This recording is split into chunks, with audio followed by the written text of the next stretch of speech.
Well, hi Blue Marble Riders. Out and about with my good buddy Ryan on his Triumph 1050 triple.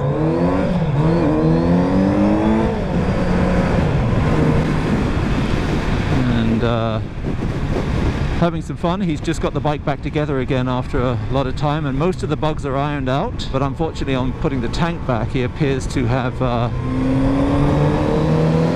got a ground fault, so you can see his light in the back there is acting as if the brakes are on all the time, and yet when he hits the brakes it dims down to the normal. So we're figuring there's some sort of pinched wire under the tank, or a faulty ground, something like that. Anyway, there are bikes everywhere today, and some massive Harley thing going on. God knows what it is.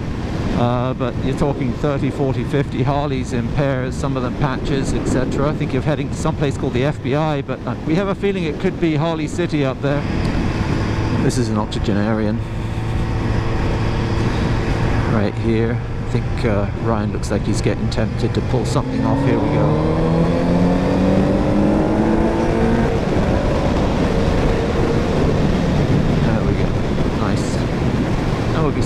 This is the man that was responsible for me getting into dirt bike riding. He's been dirt bike riding since he was at Chiddling, had a farm in Ashcroft somewhere, and used to, I think, go and move the irrigation pipes using a dirt bike when he was in his 10 or 11, something like that. So this is a true motorcyclist in front of us here, someone who used it as a tool before he used it as for pleasure. Certainly knows what he's doing on a dirt bike, and pretty handy on a road bike. So we're coming into MTM-DM territory now. MTM is a motor vlogger from Parksville area, and we're crossing the bridge into his turf. I better keep a low profile.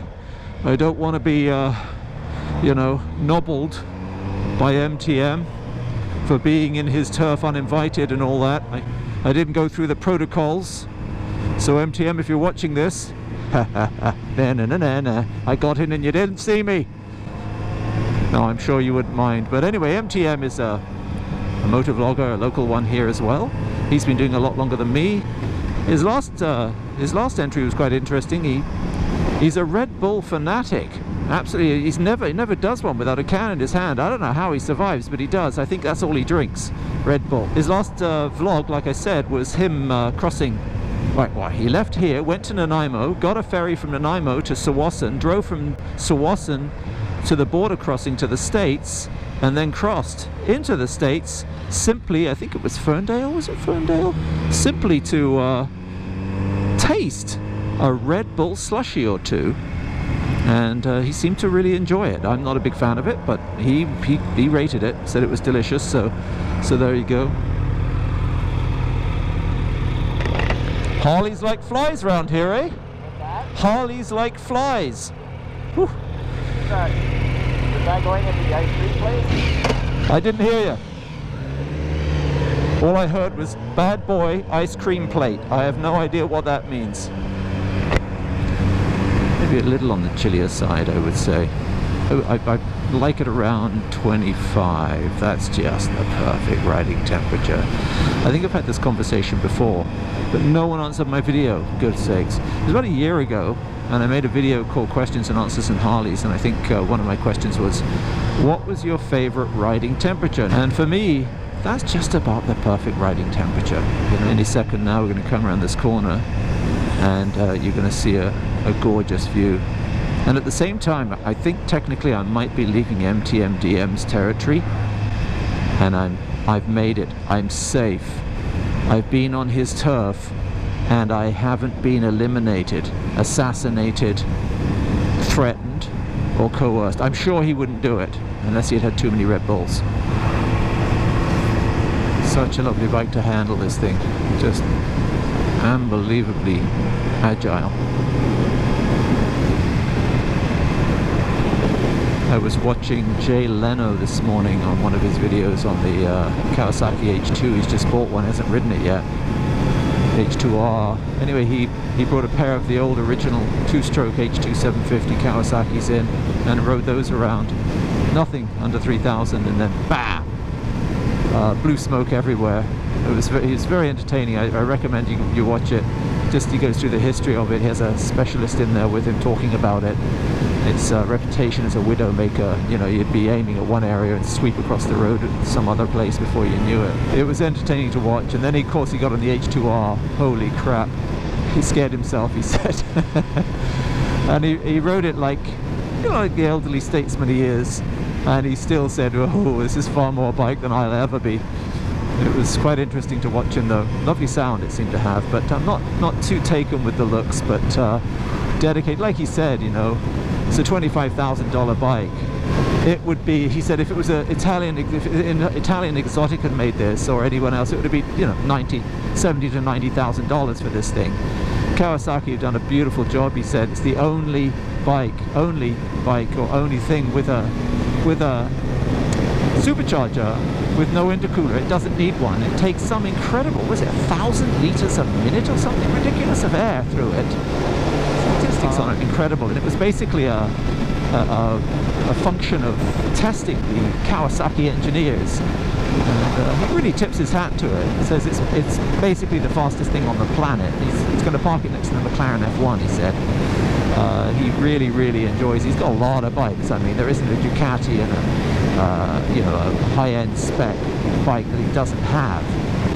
That, you know, is there. But he said there's only one that he's parking next to the McLaren F1, and it was this. I was quite impressed with, he said, the detailing, the TIG welding on the frame. It looked like TIG welding, he said, and very, very clean and gorgeous looking, well made, well put together, and the engineering excellence that went into it, the testament to problem solving and inventiveness that created the bike. Whether you like the concept behind it, whether you like the end product, whether you like the looks of it, whatever, all of that, the engineering is quite spectacular apparently. Had a Harley. I'll leave it there. Past tense, had a Harley. What this guy's doing, whether he's going to signal or he's looking for someone, I don't know. What he's doing.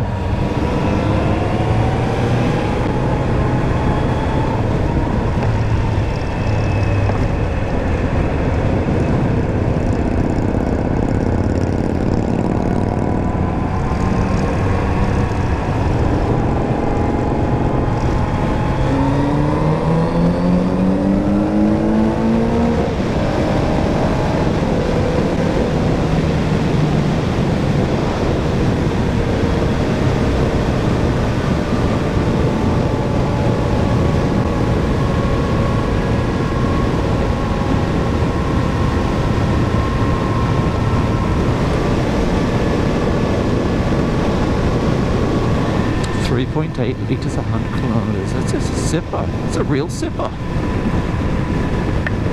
Ooh, bug guts everywhere. That was a big one. Why is such a big deal about the FBI? The oysters. Oh my God, the oysters are good. There's an oyster lease, oyster farm just up the road here.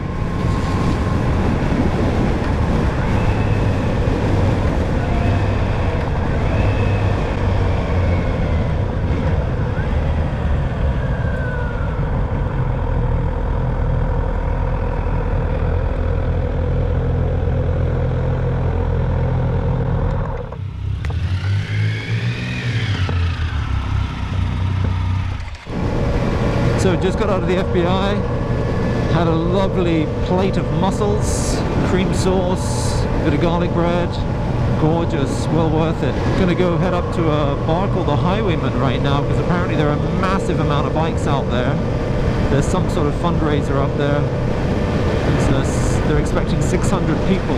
So yeah, there's a place up here called the Highwayman. And this is where hundreds, literally, hundreds of motorcycles are.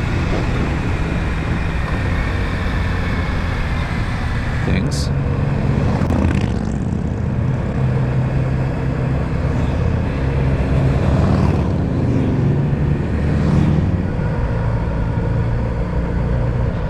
I don't know about hundreds of bikes, but certainly quite a few. Victory. ZX7. Lots of these other things, I can't tell what they are. And what else do we have here? Not much to report. Anything decent? Oh, there's a Kawasaki there. Look at that. So this must be the Highwayman. Even more. Look at those.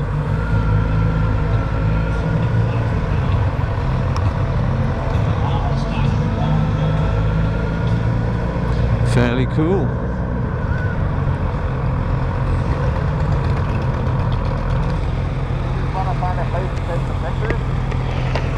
You just want to find a place to pull over and take the pictures? Yeah. Yeah. I should park next to that one. I'm not sure what that is. I'll take a look at it.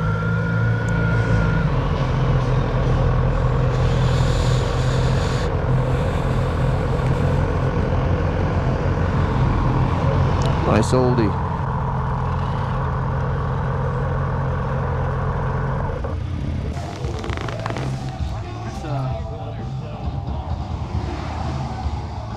K1,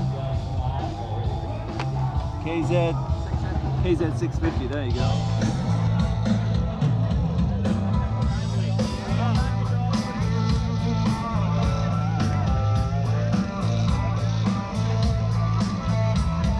Suddenly realized what's that?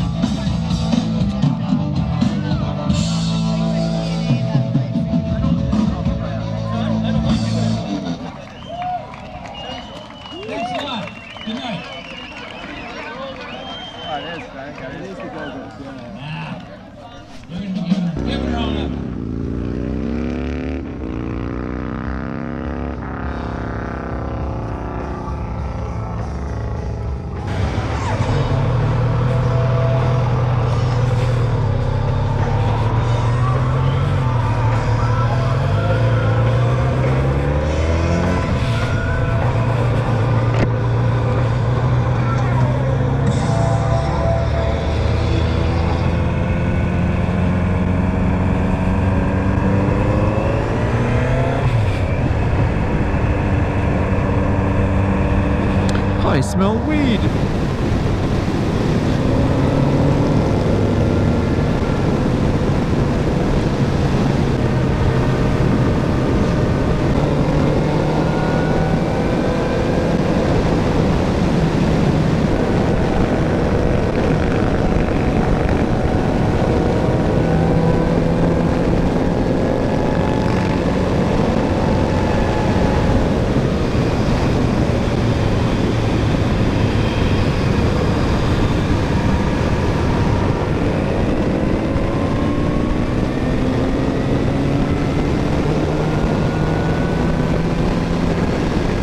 Once again, thanks for watching everyone.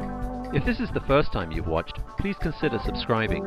I do product reviews, motorcycle reviews, off-road and on-road vlogs, as well as tours. Don't forget to follow me on social media, that's Instagram, Facebook and Twitter, and to like, and especially, I'm begging you here folks, subscribe. This is the BlueMarbleRider, out.